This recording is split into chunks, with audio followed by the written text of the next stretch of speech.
집안을 가장으로 아이의 아버지로 더 세심히 살폈어야 했다고 생각합니다.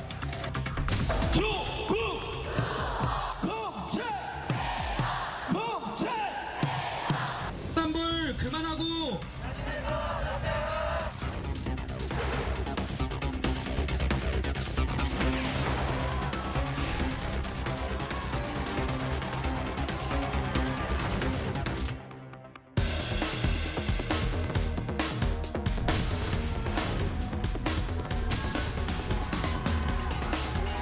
오늘 1심 재판 판결에 대해서 겸허히 받아들이고 남은 유죄가 난 부분에 대해서는 보다 성실하고 진솔하게 항소하여 무죄를 다투겠습니다.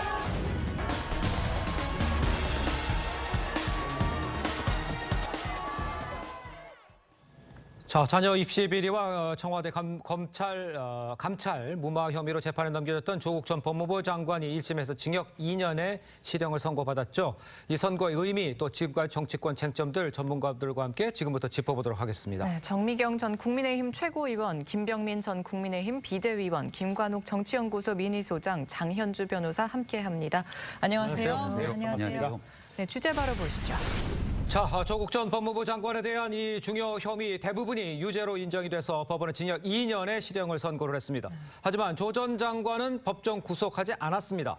재판부는 증거인멸과 도주의 우려가 있다고 보기 어렵다. 배우자가 수감 중인 점을 고려를 했다. 이런 설명인데 정미영 최고께서 전체적으로 저 판결 내용과 또 의미 또 이런 것들 좀 짚어주시죠.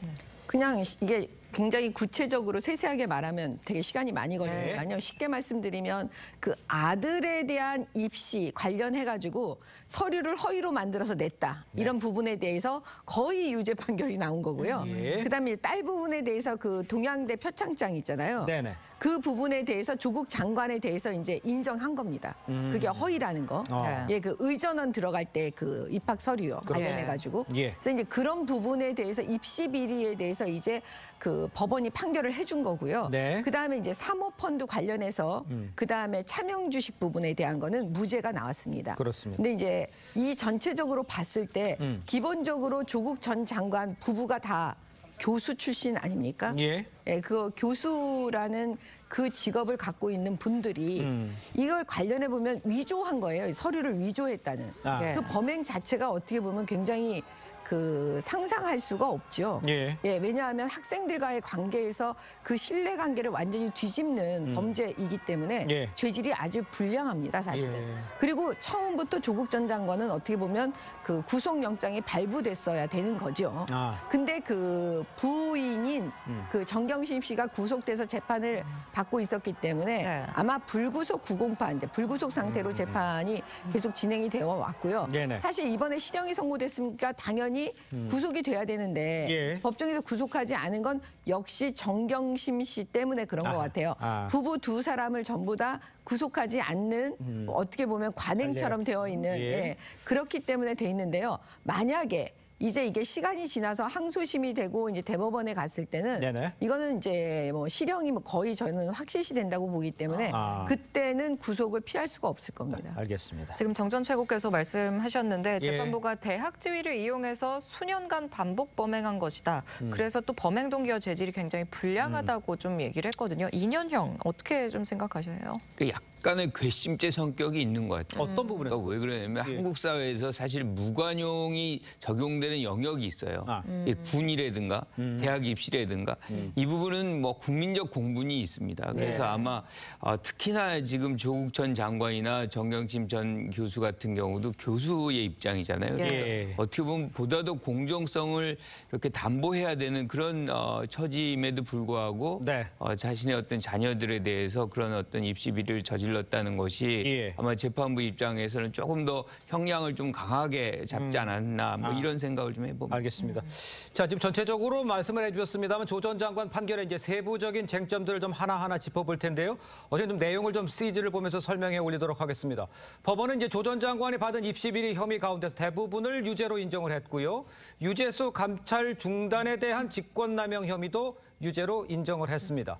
자, 다음에 이제 자녀 입시 비리와 관련해서 이제 여러 개 쭉 지금 나와 있는데 충북대 의전원에 대한 아들의 허위 입시 서류 제출 부분을 제외한 좀 뻘겋게 나와 있는 대부분 아들의 허위 인턴 증명서 등 국내 대학원에 제출해서 대학 업무를 방해한 혐의, 딸 조민 씨의 인턴 확인서, 또 동양대 봉사 표창장 위조했죠, 스펙 이런 제출한 혐의 모든 것에 대해서 유죄가 나왔다 이렇게 좀 말씀을 좀 드릴 수가 있겠습니다.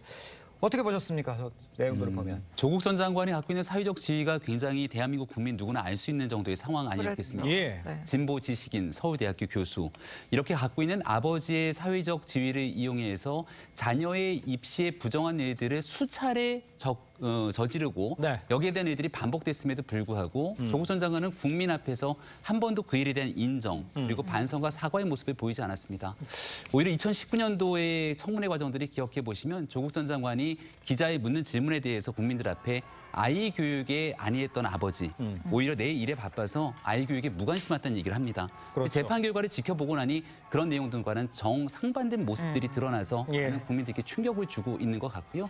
어제 나왔던 모습 속에서 1심 재판 결과가 나왔다면 적어도 조국 전 장관 좀 고개 숙이는 모습은 보였으면 좋았지 않았을까. 예. 더 나아가서 이 조국 전 장관을 옹호하기에 바빴던 민주당의 수많은 인사들의 모습을 아직도 기억하고 있을 겁니다. 네네. 정당 입장에서 잘못된 일들에 대한 반성도 함께 이루어져야 되는데 민주당 어떤 논평도 내지 않는 모습인 것 같은데요. 1심 재판을 통해서 드러났고 이미 정경심 교수의 최종 확정 판결을 통해서 나왔던 이 아이에 관한 입시 비리 부정에 관한 모습들 조 전 장관이라고 하는 상징적 인물을 통해서 두 번 다시 대한민국에서 돈과 권력, 사회적 지위를 이용한 공정을 회방하는 일들 없었으면 좋겠습니다. 알겠습니다. 지금 말씀하신 것처럼 이런 상황에서도 조 전 장관은 반성하는 모습을 보이지 않았습니다. 네, 법정을 나오면서 사모펀드 등 8, 9개 혐의에선 무죄임을 강조를 했고요. 항소할 뜻까지 밝혔습니다. 그렇습니다. 직접 들어보시죠. 뇌물, 공직자윤리법 위반, 증거인멸 등 8개, 9개 정도의 무죄 판결을 받았습니다. 이 점에 대해서 재판부께 깊은 감사를 드립니다. 다만 직권남용 등에 대해서는 유죄 판결을 내리셨습니다. 이 점에 대해서 항소하여 더욱더 성실하게 다툴 것입니다. 입시비리 의혹 관련해서도 유죄가 선고됐는데 이거에 대해서는 그러면 검찰에 자, 지금 나왔습니다만 조 전 장관 사모펀드 등과 관련해서 무죄임을 강조하는 모습을 보였고 일단 아까 김병민 전 최고도 얘기했습니다만 저 비례위원장도 얘기했습니다만 뭔가 좀 사과하는 모습이 보이지 않고 사모펀드 얘기를 하면서 항소해야 되는 얘기만 했어요. 거기다 어떻게 이해를 하십니까? 일단 조국 전 장관 입장에서는 2019년도에 사실 대한민국을 떠들썩하게 했던 본인에 대한 수사 그리고 그 재판의 결과가 2년형이 나왔다는 거에 대해서 굉장히 또 복잡한 심경이 있었을 것으로 생각은 듭니다. 예. 그렇기 때문에 본인도 나름대로의 소회를 밝히는 과정이었을 것 같고요. 네네. 특히 이제 어제 혐의 중에 그 자녀 입시 비리와 관련된 부분은 대부분 유죄가 선고됐는데 예. 그 부분과 관련해서는 사실 조국 전 장관이 그동안 수사 과정이나 또는 이제 국민들을 향해서 나름대로 유감 표명을 하거나 사과를 한 적이 있었습니다. 네.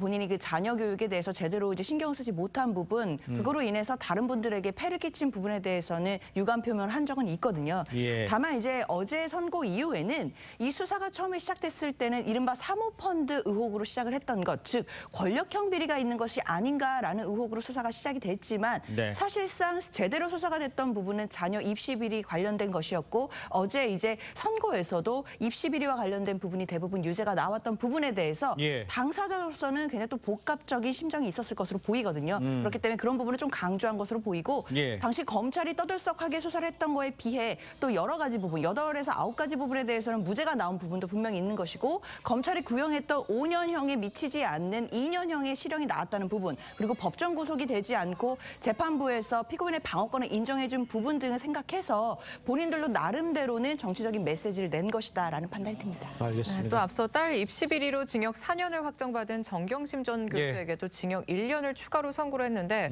형량이 좀 더 무거워진 것 같거든요. 어떤 좀 배경이 있다고 보시나요? 지금 이 부분은 이제 조국 전 장관하고 공범으로 수사한 부분이었기 네. 때문에 예. 지금 이게 아들 부분이거든요. 그래서 아마 그 부분에 대해서 이제 그 추가로 1년형이 더 된 거니까요. 그거는 또 살아야 되는 거죠. 예. 근데 이제 항소해서 또 어떻게 할지는 모르겠지만 일단은 그렇게 추론이 되어지고요. 네. 그 사실은 핵심은 저는 이거라고 봐요. 그 조국 전 장관이 만약에 예. 조국 전 장관이 아니었다면 아하. 그냥 일반 교수가 서울대 교수가 이런 범행을 저질렀다면 지금 인정된 것만 갖고요. 네. 무죄로 난 부분 말고 인정된 것만 갖고도 지금 허위로 입시 서류를 만들어 갖고 결국은 아들 딸인데요. 한 사람은 의사시키려고 했고 네. 한 사람은 법조인 시키려고 했던 거잖아요. 예. 그러니까 그런 부분에 대해서 이런 범죄 저질렀다면 제가 볼 때는 법정 구속이었을 거예요. 예. 그리고 그 전에 이미 구속영장 발부돼서 구속 수사했을 거예요. 그리고 지금 징역 2년이 아니라 예. 징역 한 5년쯤 나왔을 거예요. 그러니까 이 모든 게 이게 특혜가 아니냐라고 국민들께서 생각하실 것 같습니다. 예. 그리고 일반적으로 변호사들이나 판사, 검사가 이 사건 담당이 아닌 경우에 그 전문가들도 지금 형량이 너무 적지 않냐 아하. 이런 생각들 많이 하고 있거든요. 그렇군요. 네. 자, 잠깐 뭐 제가 아까 CG를 설명해 올리면서 충북대 의전원 관련됐다고 제가 말씀을 드렸던 것 같네요. 근데 충북대 로스쿨이라는 점 다시 한번 바로 잡고요. 자, 그런데 이제 문제는 이제 딸이 노한중 전 부산의료원장에게 받은 장학금, 청와대 민정수석 직무 관련 뇌물이라는 혐의는 대가성이 인정되지 않아서 무죄 판결을 받았습니다. 그 대신 이제 청탁금지법에 관해서 이제 유죄를 받았어요. 이 부분에 대해서는 우리 변명현 변호사께서 설명을 좀 해주시죠. 그렇습니다. 일단 검찰 입장에서는 노원준 전 부산의료원장에게 600만 원의 장학금을 뇌물로 받았다라는 혐의로 기소를 한 것이었는데요. 예. 일단 재판부는 뇌물 혐의를 인정하지 않았습니다. 뇌물이 되기 위해서는 직무 관련성도 있어야 되고 대가성이 있어야 되는데 그 예. 부분이 부정된 것이죠. 그러니까 예. 당시 민정수석이라는 지위에 있던 조국 전 장관과 어떤 우호적인 관계를 유지하고자 했다는 그런 의도는 있었을지 모르겠지만 장학금 준 거. 그렇죠. 예. 그렇지만 직무 관련성이 직접 있다고 보긴 어려워서 뇌물에 대해서는 무죄가 선고됐습니다. 예. 다만 청탁금지법이라고 해서 이제 대부분 김영란법으로 알고 계시는 그 법의 위반인 것인데요. 예. 그 김영란법 위반 같은 경우에는 직무 관련성이나 이런 것과는 불문으로 공무원 신분으로 100만 원 이상을 1회에서 100만 원 이상을 받게 되면 김영란법 위반이 되기 때문에 예. 지금 일단 청탁금지법 위반으로 유죄가 나왔습니다. 일단 아들 입시 관련해서 혐의 부분이 사실 대부분 유죄로 지금 나온 건데 그럼 이 법학점 로스쿨 충북대 로스쿨 허위 지원 이 부분에 대해서 좀 인정이 된다면 아들의 대학원 입학 취소 절차가 진행이 될까요? 어떻게 될까요? 아들에 관한 문제 속에서도 거의 대다수가 유죄로 나오지 예. 않았습니까? 근데 뭐 아직은 1심 재판이기 때문에 그렇죠. 이 내용들이 최종 대법의 확정 판결까지 나오고 날 때까지 대학이 쉽게 움직이지는 않을 것 같고요. 예. 과거에 있었던 조민 씨 사례처럼 대법원의 확정 판결이 나오고 난 뒤에도 의사 면허 취소라든지 많은 부분에서 혼란들이 가중되는 것 같습니다. 네네. 그러니까 법적으로 정리될 수 있는 부분들이 일정 정도 정리가 됐다면 그 다음 해야 되는 일들은 본인들 스스로의 결단이 필요한 일이라고도 생각하거든요. 아하. 조 전 장관뿐 아니라 조민 씨를 비롯한 그 아들 입장에서도 관련된 내용 속에서 사회적으로 공분을 샀고 거기에 대한 재판 결과가 나왔다면 이에 대한 책임지는 모습을 보여야 되는데 과거에 한참 문제가 불거졌을 때 조민 씨는 한 라디오 인터뷰에 나와서 저는 과거로 돌아가서 다시 모든 것들을 해도 상관없다. 뭐 40살이 돼서 그런 말을 의사를 다시 해도 했었죠. 상관없다고 얘기했지만 실질적인 법적 판단이 나오고 난 다음에 본인의 행동은 좀 다르지 않았습니까? 그러니까 이런 일들에 비춰보건대 조국 전 장관 전 가족이 갖고 있었던 국민적 눈높이에 현저히 못 미치는 부분들이 드러났고요. 예. 지금 말씀 주셨던 이 노한준 교수에 대한 장학금 문제도 네. 청탁금지법 위반이라면 결과적으로 장학금이 아닌 겁니다. 그러니까 장학금은 내가 열심히 노력해서 거기에 따른 실질적인 보상으로 장학금을 받아야 되는 것인데 아.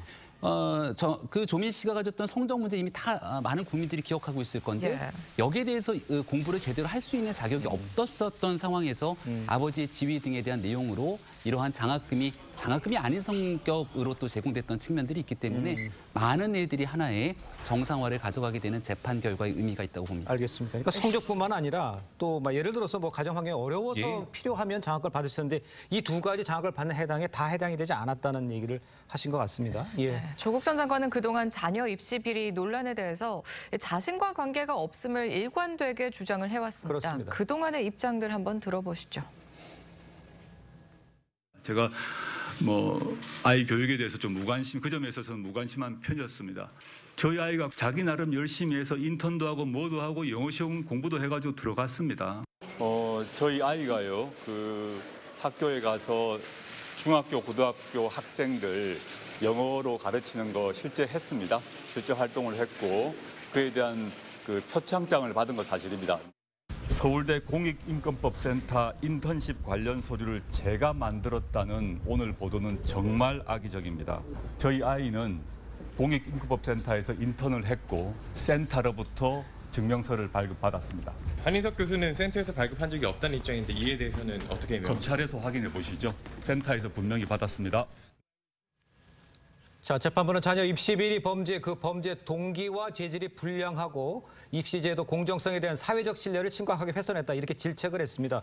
그런데 이제 지금 저 녹취 내용, 과거에 했던 내용들을 저희가 이제 쭉 다시 들어본 셈인데 다시 이제 머릿속에 이제 떠오르는 거예요. 이 논문 1저자, 그 고등학생이 그 어려운 의학 논문 1저자 될 수 있느냐, 이런 것들이 다 지금 얘기를 들어보면 거짓말이 된 게 아니냐, 이런 생각을 하게 되네요. 그렇죠. 지금 이제 대법원까지 결국에는 가봐야 되겠지만 예. 지금 1심의 판결을 본다면 지금 조 전 장관이 얘기했던 것이 사실이 아닌 것으로는 지금 이제 평가를 받고 있는 거예요. 네네. 특히나 이제 자녀 교육에 관심이 많지 않았다. 그래서 이런 일이 벌어졌다는 거는 지금 나온 바로는 거꾸로였던 거죠. 네. 지나치게 관심이 많고 아들이나 딸들을 어떻게 좀 잘 편법을 통해서 불법을 통해서 좀 잘 만들어 보려고 하는 그런 욕망이 예. 사실상 이런 사회적으로 굉장히 큰 어떤 사건을 만들어내는 장면으로 이어졌다는 측면에서 본다면 예. 저는 뭐 어떤 상황에서건 이거는 사회에 대해서 조국 전 장관이 조금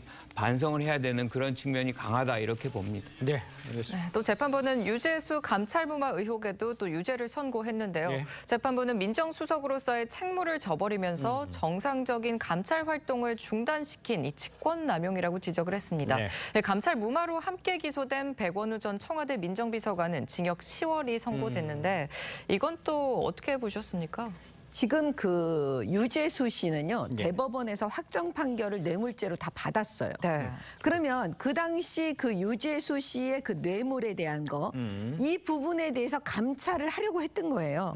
근데 그 감찰을 하지 못하게 한 거죠. 그렇습니다. 그래서 그 부분에 대해서 조국 전 장관하고 백원우 이 두 사람이 같이 지금 재판을 받고 있는 가운데서 법원에서 유죄 판결한 겁니다. 네. 그 감찰 중단은 잘못된 거라고. 지금 이게 핵심이거든요. 예. 그러면 왜 했느냐, 조국 전 장관은. 그러니까. 그 당시 정치인들, 뭐 김경수 씨나 이런 사람들로부터 청탁을 받았겠죠. 예, 그렇기 때문에 이걸 무마했다라고 법원이 일단 판단을 내린 것 같고, 예. 백원우 씨에 대해서도 징역 10월이 나왔습니다.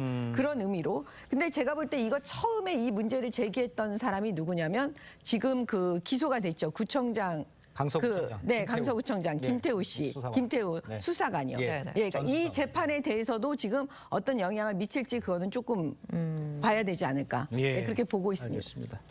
자, 이런 상황에서 조 전 장관의 유죄에 대해서 국민의힘은 석고 대제한다, 이런 입장인데 민주당은 아직 그 공식적인 입장 표명이 없는 것으로 지금 저희가 좀 파악이 되고 있는데, 뭐 이런 이유가 있는지 장현주 변호사께서는 뭐 공식 민주당의 생각은 여기에 대해서 어떤 생각들이 있는 건지 좀 들으신 게 있으십니까? 어떻습니까? 일단 민주당이 아시다시피 공식적인 입장은 아직은 나온 것은 없고요. 예. 다만 이제 2019년도부터 이제 이른바 조국 사태라고 해서 이 부분과 관련해서는 국민적인 민심이 거의 두 동강 날 정도로 많은 또 반목이 있었던 것도 사실입니다. 예, 그렇습니다. 당내에서도 그 조국 전 장관에 대해서 평가들도 갈리는 부분들도 있고요. 여러 가지 좀 복합적인 심정들을 가지신 분들도 많을 것이라는 생각이 듭니다. 네. 그렇기 때문에 일단 공식 입장이 안 나올지는 잘 모르겠지만 네네. 일단 당내에서는 그래도 일단 조국 전 장관의 개인적으로 봤을 때 그분의 어떤 가정에 보면 어떤 멸문지화라고 할 수 있을 정도로 그 일가가 초토화되는 그런 판결을 계속해서 받고 있는 상황입니다. 그런 상황이라고 한다면 뭐 민주당으로서도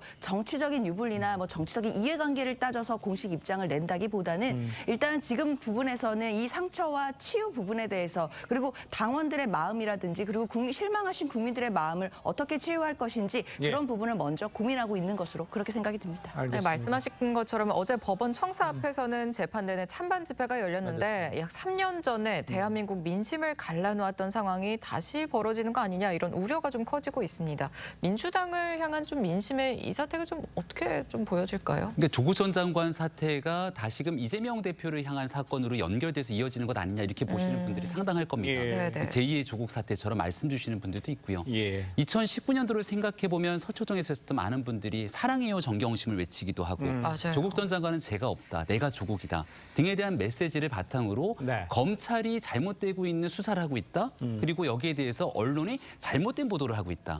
그렇게 나왔던 게 검찰 개혁이고 언론 개혁이 필요하다는 민주당의 목소리였습니다. 네, 네. 그 결과가 어땠습니까? 언론은 궁금하고 또 의혹이 있고 국민에 대해서 묻고 보도해야 될 책무가 있는 건데 네. 여기에 대해서 만약 언론이 이런 의혹들에 대해서 보도하지 못했다라면 검찰이 가지고 있는 수사권을 바탕으로 수사하지 않았다라면 결국은 사회적 기득권을 갖고 있는 사람들이 이렇게 대한민국 입시 공정을 무너뜨리고도 예. 아무렇지 않게 민정수석 법무부 장관의 지위를 누리고 있었던 상황 예. 국민들이 납득할 수 있겠습니까? 여기에 대한 측면들에 대한 일정 부분의 반성이 민주당이 뒤따를 때 같은 일들에 대해서 또 다른 우를 범하지 않을 것이라고 생각합니다. 교수님께는 이렇게 네. 여쭤볼게요. 지금 상황을 보면 여기 나오신 패널분들 모두 다 좀 비판의 목소리를 내주셨습니다만 서초동의 모습, 당시 서초동의 모습을 보면 아직도 그렇게 1심 판결이 그렇게 1심이긴 하지만 판결이 나왔는데도 완전히 갈라져 있다. 이런 평가에 대해서는 교수님은 어떻게 무엇이 문제인 겁니까? 저도 화면을 보니까 규모가 이 과거와는 완전히 다르죠. 예. 뭐 몇 명들, 몇십 명 많아봐야 네. 뭐 이 정도 규모로 축소가 되어 있습니다. 그래서 예. 조국 전 장관의 사건은 뭐 이 정도로 이제 가라앉는 것 같습니다. 그런데 문제는 뭐냐면 예. 사실은 조국 전 장관이 판결 직후에 나와서 한 얘기가 좀 저는 약간 일리가 있다고 생각을 해요. 어떤 그게 면에서 뭐냐면 예. 처음에 시작은 사실상 사모펀드로 시작을 해요. 네네. 그래서 뭐 권력형 비리다. 그런데 그거는 기소조차가 안 돼요. 네. 그래서 결과적으로는 다 별건으로 이제 지금 유죄가 나오는 거거든요. 예. 그러면은 어느 사람이건 일단은 이렇게 혐의를 잡고서 했다가 이것이 드러나지 않으면 자꾸 다른 별건을 잡는 이런 형식으로 수사를 한다면 이것도 정당한 수사인 것인가라는 생각을 안 할 수가 없거든요. 그러니까 예. 뭐 우리가 좀 이따 얘기하겠지만 예. 김성태 씨 같은 경우도 지금 쌍방울 전 회장이요. 이 사람 같은 경우도 처음에 나왔던 얘기가 뭐 변호사비 대납에 대한 뭐 얘기들이었어요. 예. 그거 쑥 들어갔습니다. 그리고 다른 얘기로 지금 얘기가 넘어가고 있어요. 예. 이런 거는 사실상 어떻게 보면 수사권을 갖고 있는 검찰이 지나치게 방대하게 전면적으로 수사를 넓혀가면 그거를 견제할 수 있는 기능이 전혀 없다는 것을 보여주는 것이거든요. 예. 이 부분은 우리가 좀 더 고민해볼 지점이다 이렇게 생각합니다. 변호사비 대납은 이따 나중에 다시 이야기를 하고요. 정미용 최고께는 이 사모펀드에 대한 수사, 방금 말씀하신 사모펀드에 대해서 수사하다가 넘어가서 그게 됐다. 이런 지적에 대해서는 어떻게 생각하십니까? 그거는 이제 결국에는요, 그 모든 혐의에 대해서 증거를 다 찾아낼 수는 없어요. 예를 들어서 그 600만 원 부분에 대해서 뇌물이 아니고 그것이 그 김영란법 위반으로 가버리잖아요. 그럼 뇌물이 아닌 거에 대해서 돈을 받은 건 맞잖아요. 사실 뇌물성인데 그게 법률적 판단으로 뇌물이 아니라고 지금 나오는 거잖아요. 그 네. 노한중 의료원장 그 예, 돈 예. 받은 예. 부분, 돈을 예, 그 예. 장학금 부분이요. 예.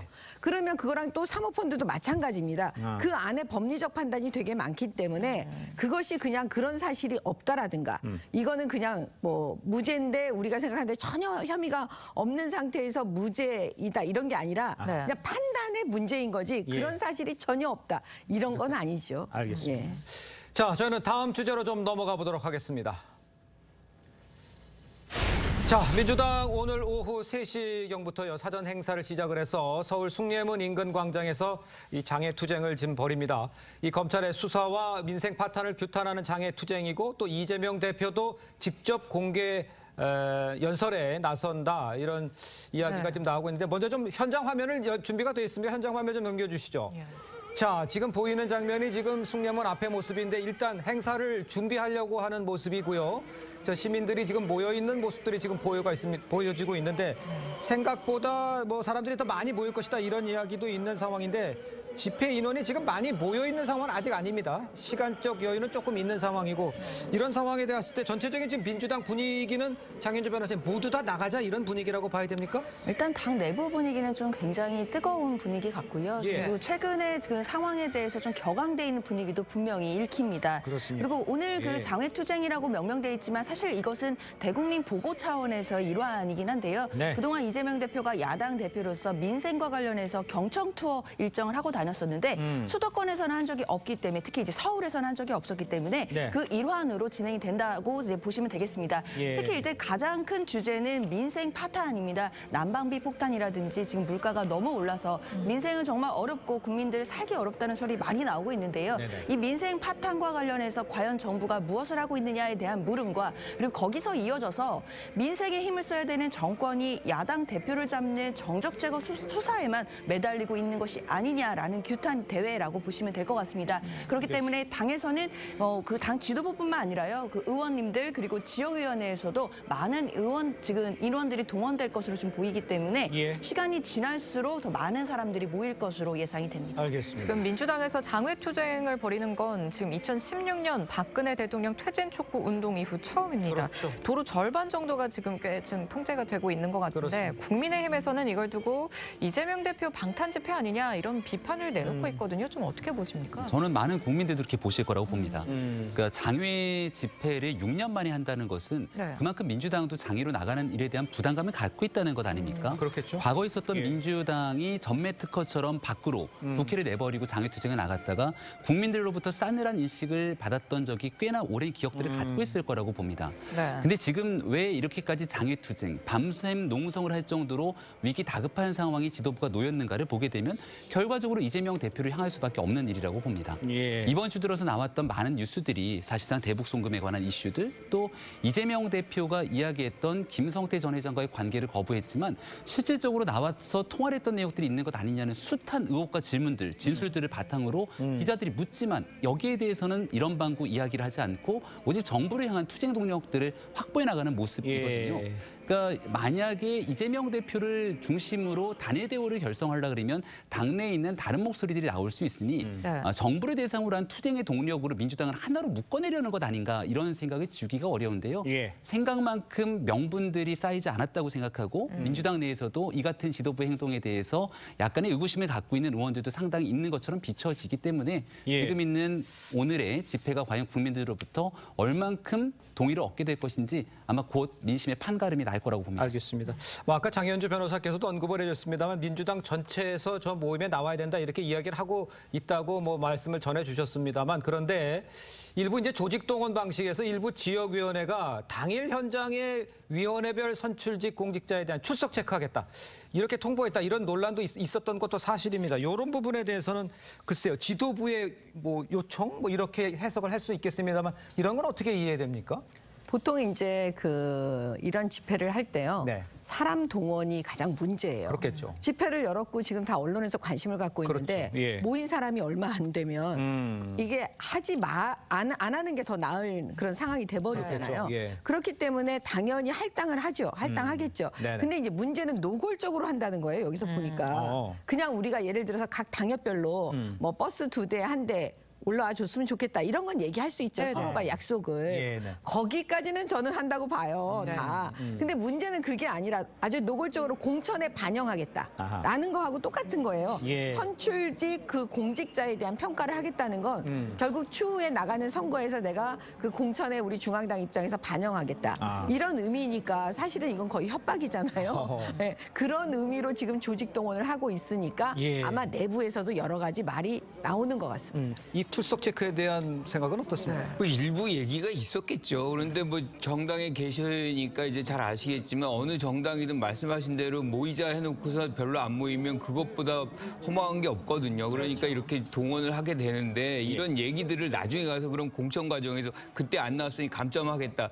이건 말이 안 되는 거거든요. 그런데 저는 이 장외투쟁이라는 명칭 자체가 저는 조금 적절하지는 않다고 봐요. 이거 저는 지속적으로 이어갈 생각 생각이 있다라고 보지는 않거든요. 그리고 이러한 일종의 이제 집회를 당의하는 거는 어떻게 하든 이 부담이 있습니다. 그럼에도 불구하고 하는 데는 저는 이유가 있다고 보거든요. 예견된 거다. 그러니까 예컨대 지금 집권을 했잖아요. 국민의 정부가 국민의당 힘에. 그런데 문제는 대통령이 집권하고서 9개월이 됐음에도 불구하고 지금 야당 대표를 만나질 않았어요. 그리고 협치라는 단어도 없고 이런 상황이라 그러면 결국에는 강대강 뭐 이런 구도 속에서 지금 전국이 운영되는 것인데 거기에다가 지금 이태원 참사 지금 100일이에요, 오늘이. 그런데도 아무도 책임을 안 집니다.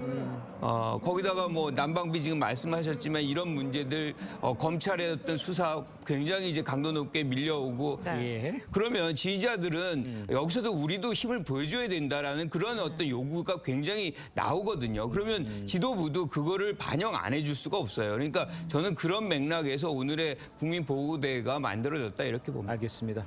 자, 이런 상황인데 이제 민주당 내에서는요, 장애투쟁이 이재명 대표 지키기, 즉 이 방탄으로 보일 수 있다 이런 우려의 목소리 나오고 있는 것도 사실입니다. 조웅천 의원과 정성호 의원의 목소리를 함께 들어보도록 하겠습니다. 국민들 보시기에는 민주당 전체가 똘똘 뭉쳐서 또 방탄하는 거 아니냐 이렇게 봐주실 수가 있다. 그러니까 우리 전체가 지금 다 나가지고 지금 하는 건 굉장히 위험할 수가 있다. 장애투쟁이라고 하면은 기본적으로 국회나 국회 소수당이 국회 내에서 문제 해결의 방법이 전혀 없을 때 밖으로 나가는 거 아니겠습니까? 지금 뭐 민주당 제1야당 아니겠습니까? 그렇죠. 다수당이고요. 뭐 바람직하지 않다. 그런 측면. 네, 들으신 대로 비명계인 조웅천 의원은 장외투쟁이 좀 위험할 수 있다고 우려를 했는데 사실 좀 더 눈에 띄었던 건 친명계인 좌장인 또 그렇죠. 정성호 의원의 바람직하지 않다 이 목소리였거든요. 이거 어떻게 들으셨어요? 일단 민주당 내부에는 많은 의원님들이 계시고요. 각자 또 서로 다른 생각들을 내시는 분위기가 있다는 것만큼은 정말 건강한 정당이라는 생각이 듭니다.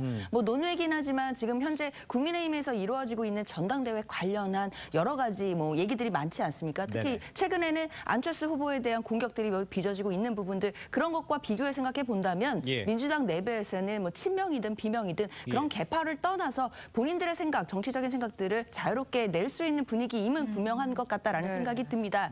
그리고 정성호 의원 말씀 주신 것처럼 물론 국회 다수당이지만 그래도 민주당이 이렇게 국회 내에서 해결하지 않고 밖에서 목소리를 내는 거 부적절하다는 지적이 국민들로부터 있을 수 있다는 부분도 충분히 이해가 됩니다. 그런 부분도 지도부에서는 생각을 하실 거로 보이고요. 다만 여소야대 국면이고 우리가 또 제1야당이긴 하지만 일단 국민에게 대국민 보고를 하고 국민에게 직접 여론에게 호소를 해서 과연 이 정권이 제대로 잘하고 있는지에 대한 부분들을 규탄하는 얘기들은 분명히 할 수 있다는 생각이 들고요. 왜냐하면 지금 대통령실도 그렇고 국민의힘도 그렇고 여소야대 국면임에도 야당과의 어떤 이런 민생 부분에 대해서 협치를 하려고 하는 노력들이 사실 보이지 않는 부분이 있거든요. 그렇기 때문에 야당으로서는 그동안 많이 말했습니다. 협치하자라고도 얘기했고 대통령실에도 대통령과 만나자고도 여러 번 얘기했지만 항상 묵살됐기 때문에 이제는 여론에 호소할 수밖에 없다. 민심을 이기는 정치는 없기 때문에 민심에 호소할 수밖에 없다라는 생각으로 대국민 보고를 하고 있다라고 봐야 될 것 같습니다. 근데 이제 국회의원이고 국회에서 절대 다수를 가지고 있는 사람이 국회에서 뭐 특검도 할 수 있고 다 할 수 있는 상황에서 국회의원이 국회에서 일을 해도 충분한데 굳이 장외로 나와야 되냐. 특히 다수당인데 이게 이제 정성호 의원이 얘기하는 거 아닌가요? 그게 모순적이죠. 왜냐하면 민주당 입장에서는 대국민 보고대회라고 하고 있고 거기에 대한 명분을 지금 있게 되는 난방비 등 민생의 일을 얘기를 합니다. 그럼 1월 임시국회가 굉장히 이례적으로 민주당이 1월 임시국회 열었는데 그렇게 이례적으로 연 임시국회에서 뭔가 모종의 성과를 냈었어야 되는 것 아닙니까?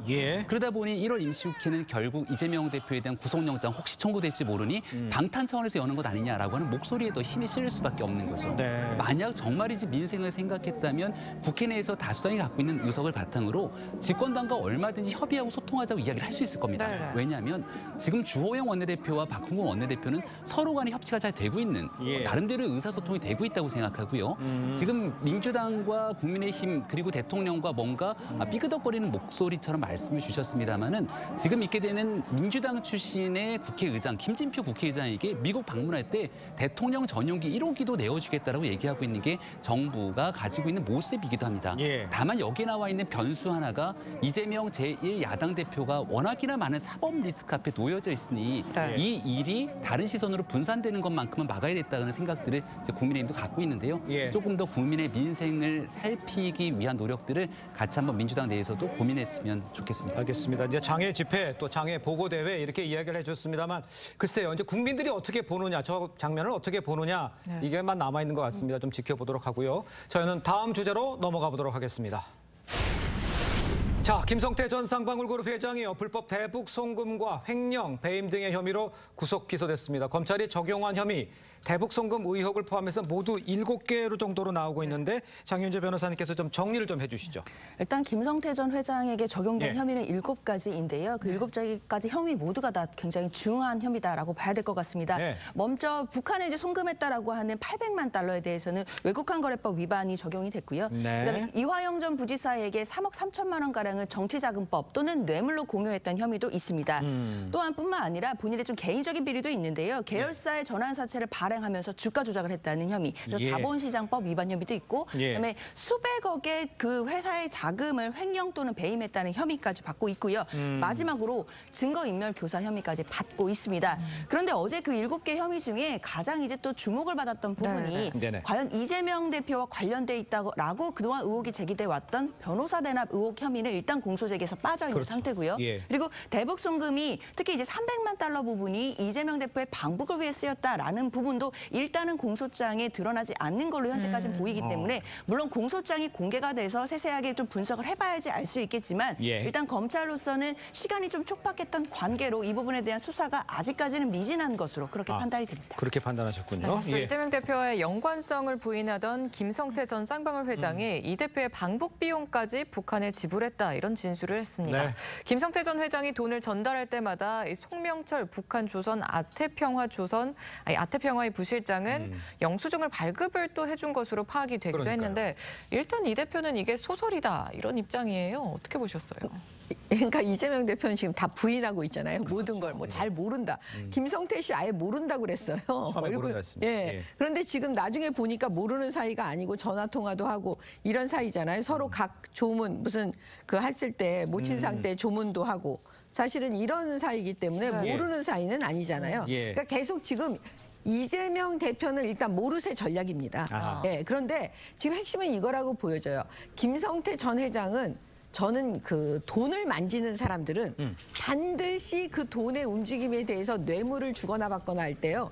영수증을 요구하는 경우가 되게 많아요. 그러니까 보세요. 지금 북한한테 300만 달러를 줬습니다. 예를 들면. 그럼 그거에 대해서 돈 받은 영수증을 받잖아요. 그게 김성태이기 때문에 저는 가능하다고 보는 거죠. 기업인이니까. 원래는 그 돈은 지금 김성태 전 회장 말이 저는 다 사실이라고 보여지는데 일단 사실이라고 가정하면 그거는 이재명 대표의 방북을 위한 거니까 이재명 지사가 당시 지사가 돈을 북한한테 줘야 되는 거거든요. 300만 달러를. 그래서 가야 되잖아요. 그 비용은. 근데 이재명 지사가 내야 될 돈을 김성태 씨가 낸 거잖아요. 그래서 제3자 뇌물 얘기가 나오는 거예요. 그러면 그 돈을 줬는데 나중에 북한에서 확인하는 방법이 차후에 어떻게 될지 모르니까 김성태 씨는 빨리 지금 받아놓을 수 있을 때 영수증 받아놔야 되는 겁니다. 그래서 영수증 갖고 있어야 돼요. 왜냐? 나중에 이재명 지사가 대통령이 되면 그때 당시에 돈 내가 줬는데 그거 해라. 그러면은 내가 이렇게 뭔가 청탁을 했을 때 그거를 이재명 대통령이 만약에 되면 그때 당시에 그거 안 들어줄 수가 있겠습니까? 그래서 아마 그런 의미로도 아주 철저하게 영수증 받고 이렇게 한 것 같아요. 알겠습니다. 일단 정미경 최고위원의 얘기는 이러한 상황 속에서 확보하기 위해서 영수증까지 했던 것이다. 물론 확인된 건 아닙니다. 대납으로 나왔던 건 검찰의 주장인 것이고요. 그 부분에 대해서는 어떻게 생각하십니까? 그러니까 지금 김성태 전 회장이 말이 많이 바뀐 거잖아요. 그런데 이 사람이 하는 걸 보면 굉장히 꼼꼼한 측면도 있는 거예요. 그렇게 영수증까지 받는 거 보면. 이분이 2019년 5월 달에 중국에서 누굴 만나냐면 북한민족경제협력연합회라는 기구를 만나요. 네. 기관을. 그래서 거기서 합의문을 체결합니다. 예. 그게 뭐냐면 단천 특구 개발권을 이제 받아내는 건데요. 만약에 이제 이 부분에서 이재명 대표의 어떤 방북을 위한 돈으로 줬다라고 한다면 거기 그 합의문에 반드시 그걸 넣었을 가능성이 전 높다고 봅니다. 우리가 이거를 주는 대신에 방북할 수 있게끔 해달라는 그런 조건도 그 안에 넣었을 텐데 그 안에 이재명 대표의 간 걸 그렇죠. 당시 경기지사에 가는 걸 넣었을 것이다. 그렇죠. 이분은 굉장히 꼼꼼한 분이고 예. 그렇게 사업적으로 꼼꼼하게 했다 그러면 네네. 본인이 그 300만 달러를 실질적으로 이재명 대표의 어떤 방법을 위해서 준 거라 그러면 거기에 넣었을 거라는 생각인 거죠. 예. 그런 것들이 자료가 증빙이 되지 않는 한은 사실은 그걸 확인할 길은 없는 거죠. 제가 그러면 정명주 의원께 이렇게 여쭤볼게요. 지금 얘기하시는 거는 느낌은 김성태가 자기가 북한하고의 그 비즈니스를 위해서 했던 것이지 네. 이재명 그 당시 경기지사하고의 연결고리는 없다. 이런 거를 말씀하시는 것 같은데 거기에 대해서 좀 검찰의 수사가 영수증이 나오긴 했습니다만 그 영수증 자체가 이재명 당시 경기지사가 북한을 방북하는 걸 위한 거라고 할 수가 있는 상황입니까? 그렇죠. 왜냐하면 지금 그거는 걱정하지 않으셔도 돼요. 검찰에서 수사할 때 단순히 뭐 그 영수증 받았다, 뭐 김성태 씨 진술만 갖고는 하지 않아요. 왜냐하면 이 300만 달러 돈을 만들 때 누가 만들었을까요? 김성태 씨가 개인이 막 움직여서 돈을 만든 게 아니에요. 이게 현금인데 그럼 박모 부회장, 쌍방울 전 부회장이 지금 돈을 만들어서 줬다는 거거든요.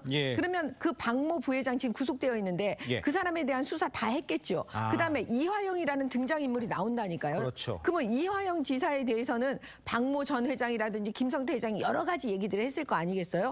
자기네들끼리 다 아는 거예요. 그다음에 무슨 일이 벌어지냐면 경기도에서 공문을 보내지 않습니까? 북한에. 이게 지금 다 이런 거를 사실은 보통 우리가 그냥 할 때는 수사할 때는 다 아다리가 맞는다 막 이런 얘기들을 하는데 이게 다 맞고 있는 거예요. 퍼즐 맞추기처럼. 그렇기 때문에 뭐 그거를 예를 들어 영수증에 방북 이렇게 쓸 필요가 없는 게 왜 그러냐면요. 이미 구두로 말로 다 했기 때문에 굳이 그걸 쓸 이유가 없는 거예요. 돈만 받았다는 것만 달라는 거, 수령증만.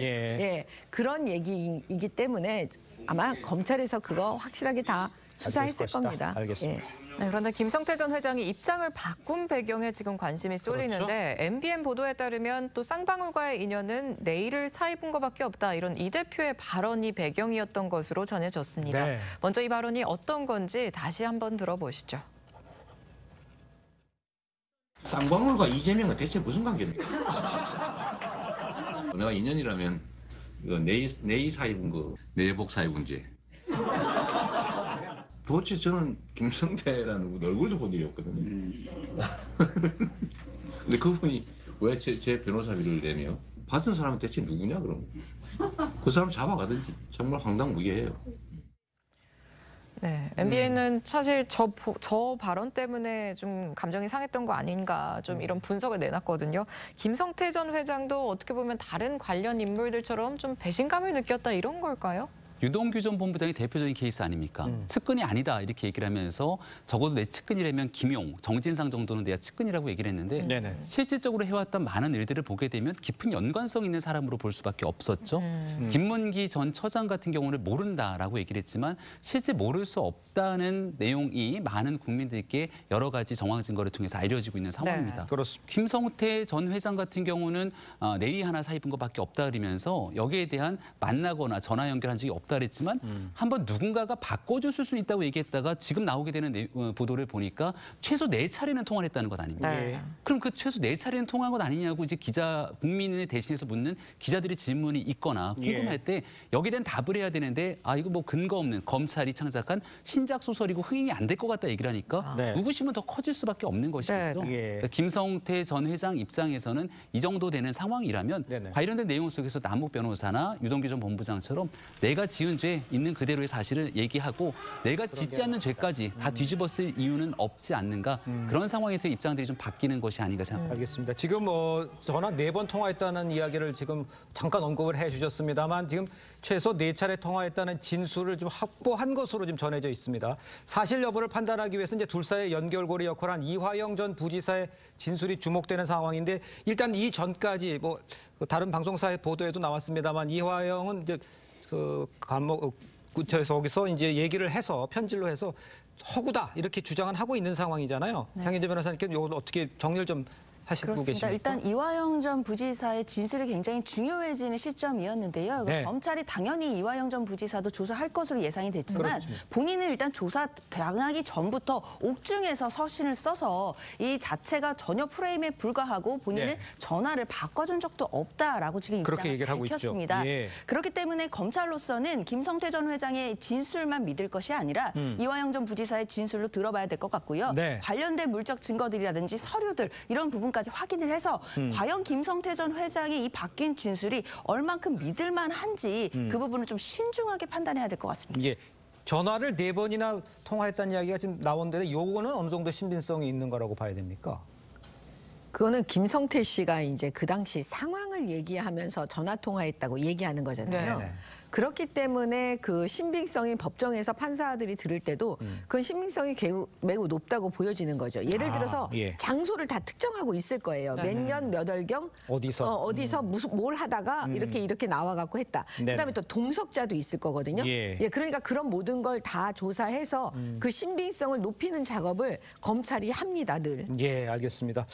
자, 이제 그 수사를 하고 있는 상황이니까요. 지금 뭐 그 김성태 회장이 이제 말을 바꿔서 지금 진술을 이어가고 있는 상황이라서 네네. 어떤 결과가 나올지 좀 저희가 주목해 보도록 하고요. 정치권 소식은 여기까지입니다. 네 분과 인사 나누겠습니다. 고맙습니다. 감사합니다. 감사합니다. 감사합니다.